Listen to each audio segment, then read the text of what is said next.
When a new contender for the mantle of Swamp Thing makes their appearance known, the mutants of Krakoa will need to fight that much harder to save both him and themselves from a brand new Xeno conspiracy. What'll happen next? Well, let's hop into the pages of X-Force issue number 21 and 22 and find out together, shall we? So then, as this new 2-issue story arc begins, the members of X-Force are called in to deal with a massive toxic waste spill that threatens Earth's oceans and, by extension, Krakoa itself. Apparently, the mutants of Krakoa are very well prepared to deal with even the worst of nuclear waste, which transforms the sea life into horrible blood-crazed monsters. Which naturally begs the question, if they could clean up the environment so easily, why don't they? Ah, yes, that's right, because all of the Krakoa era of X-Men is about nationalism, and the dangers that come when peoples and cultures end up insulating themselves from the outside world. As we discover, X-Force aren't the only people responding to the spill either. There's a crazy vine-covered individual who looks a lot like Man-Thing out there trying to save a fisherman. He and Wolverine end up having one of those oh-so-classic comic book misunderstandings that ends with the two of them fighting. The plant creature ends up disappearing, and Beast and Sage have themselves one hell of a new riddle to try and solve. Scientifically speaking, this guy is a lot like the famous Marvel creature Man-Thing. The only difference is that this guy seems to be made of a whole new strain. The book and Benjamin Percy ultimately decide to call this new character Manslaughter, which I must admit is both equally cool and corny at the same time. Manslaughter is just the tip of the iceberg, though, when it comes to new weaponized plant life. It seems that over the last couple months, major advocates for Krakoa and mutant kind have ended up perpetrating horrible, violent crimes while under the influence of telephonics. Naturally, this strikes a major chord with Beast, who during the Hellfire Gala was also trying to use plants to take control of people's minds. For once, though, things might not actually be Beast's fault. Hank opines that perhaps this is one of those instances where lots of different societies and cultures end up having the same scientific breakthrough around the same time. It's like the crossbow. First, Krakoa the Living Island had its big breakthrough, then the country of Terra Verde had its breakthrough, and now it seems that a completely different outfit has had the same breakthrough in living plant technology. As issue 21 ends, Wolverine and the rest of X-Force are dispatched to try and bring in this Manslaughter character so they can try and pump him for information. As we quickly discover, despite having slaughter in his name, this guy is actually pretty good. In fact, he's basically a Puget Sound guardian angel helping anyone in the forest that he can. In a very nice piece of characterization, Wolverine especially ends up seeing a lot of himself in Manslaughter. He knows what it's like to drift through the forests of the world, hiding from the pain. But who exactly made Manslaughter and why? Well, it seems that a Weapon Plus doctor by the name of Bloodroot, and yes, seriously, with a name like that, you wonder why he got into evil mad science, had been experimenting with telephonics for some time and actually had made some pretty great breakthroughs. Sadly, his world was shattered when his wife ended up dying around the same time of a drug overdose. What was his wife's drug of choice? Oh, you're gonna love this. Pollen, the illicit version of the mutant's life-saving medicine that is sold on the streets. Bloodroot blamed Krakoa and all of mutant kind for his loss, which made him an easy mark for the mysterious leader of Xeno to recruit and weaponize his technology to try and hurt the mutants. Bloodroot's master plan involved exposing a bunch of pro-mutant, pro-Krakoa activists to deadly spores that would allow him to take control of their minds. Fighting back against this plot is exactly why Beast and Sage have brought Manslaughter back to Krakoa so they can try and learn more about these spores through him. Though Manslaughter ultimately only agrees to help if he can have a one-on-one audience with the living island Krakoa itself. And I mean, hey, if you are a weird plant creature, then surely something like Krakoa must be aspiration goals, am I right? The agents of X-Force ultimately arrive at the conclusion that if they can defeat Dr. Bloodroot at the source, then they'll be able to undo the control that the spores have on their host. Unfortunately, they better move quickly, as Bloodroot has just taken over a group of Order of X cultists and sent them through onto Krakoa by hacking the gates themselves. After all, the gates are plant life, he's plant life, so he can control it if he wants. This means the big finale is actually a fight on two fronts. We see the mutants of Krakoa trying to repel the plant-crazed cultists, including Blob, who actually gets in on the action this issue, and Wolverine, Manslaughter, and the others who go to confront Bloodroot at the graveyard where he's visiting his wife. Now, as it turns out, when Manslaughter talked to the island of Krakoa, they weren't just chit-chatting. He was actually accessing the much bigger plant life bio network that exists in the world. As it turns out trees are pretty good listeners and pretty chatty as well. One tree weaves quite a tale about getting to see Bloodroot's wife scoring drugs, and that her dealer just so happened to be a man with a peacock tattoo on his arm, meaning that Zeno had set Bloodroot up from the very beginning. Of course, by this point, the good doctor is so mutated and so far gone, the good guys have no choice but to put him down. He won't be down forever, though. Plants have a funny habit of re-sprouting after they've been cut. As the comic winds down, Wolverine and Manslaughter actually end up having another little heart-to-heart. It's clear that they are spiritual siblings. And while Wolverine may very well have found his place on Krakoa, something that he can call his own, Manslaughter is still going to need to do some searching as the comic comes to a close. And so that was X-Force issue number 21 and 22, everybody, and I thought it was a pretty fun, action-packed little two-parter. Hats off to Benjamin Percy, too, for continuing to tell stories about plant weapons and telephonics and having them all be different.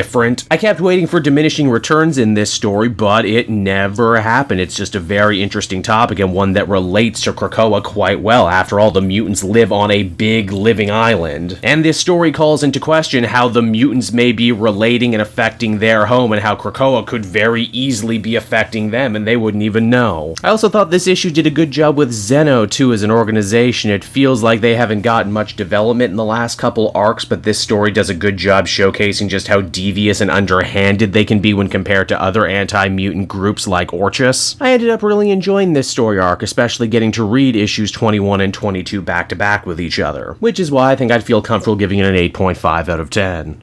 Hey there everyone, Cape Joel again, and I want to thank you so much for watching to the end of the video. As always, if you liked what you see, be sure to like, subscribe, comment. It really helps drive engagement and helps me out too. Also, if you are a patron, which you can become for as little as $1 a month, you will get exclusive content that no one else can ever see, and you'll get to see the Comic Multiverse podcast before anyone else too. You can check out all this and more down in the description. And until next time everyone, this has been Cape Joel, and I'll see you all next time. Cheers.